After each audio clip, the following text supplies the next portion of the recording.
കൊച്ചി ധനുഷ്കോടി ദേശീയപാതയിൽ മൂന്നാറിന് സമീപത്ത് മണ്ണിടിഞ്ഞ് ലോറി കൊക്കയിലേക്ക് പതിച്ചു. ലോറിയിലുണ്ടായിരുന്ന മൂന്നാർ ലക്ഷം നഗർ സ്വദേശി ഗണേശൻ മരിച്ചിരിക്കുന്നു.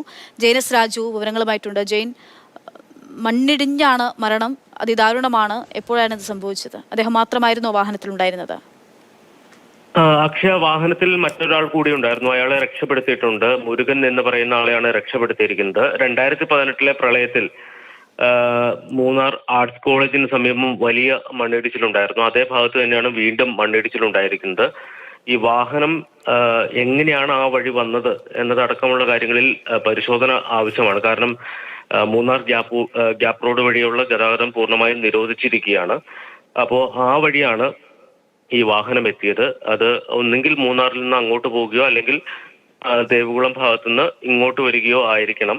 പക്ഷെ ആ വാഹനം എങ്ങനെ കടന്നു വന്നു എന്നതടക്കമുള്ള കാര്യങ്ങളിൽ കൃത്യമായിട്ടുള്ള ഒരു പരിശോധന ആവശ്യമാണ്. കാരണം നിരോധിച്ച ഗ്യാപ്പ് റോഡ് വഴിയുള്ള ഗതാഗതം നിരോധിച്ചിരുന്നു. അതുവഴി എങ്ങനെ വാഹനം വന്നു എന്നുൾപ്പെടെയുള്ള സംശയമുണ്ട്. എന്തായാലും ഒരാൾക്ക് ജീവൻ നഷ്ടമായിരിക്കുന്നു. മഴക്കെടുതിയിൽ വീണ്ടും ഒരു മരണം കൂടിയാകുന്നു സംസ്ഥാനത്ത് നിന്നുള്ളതാണ്. ലക്ഷം നഗർ സ്വദേശി ഗണേശനാണ് ജീവൻ നഷ്ടമായത്. ജെയിനസ് രാജു വിവരങ്ങൾ നൽകിയത്.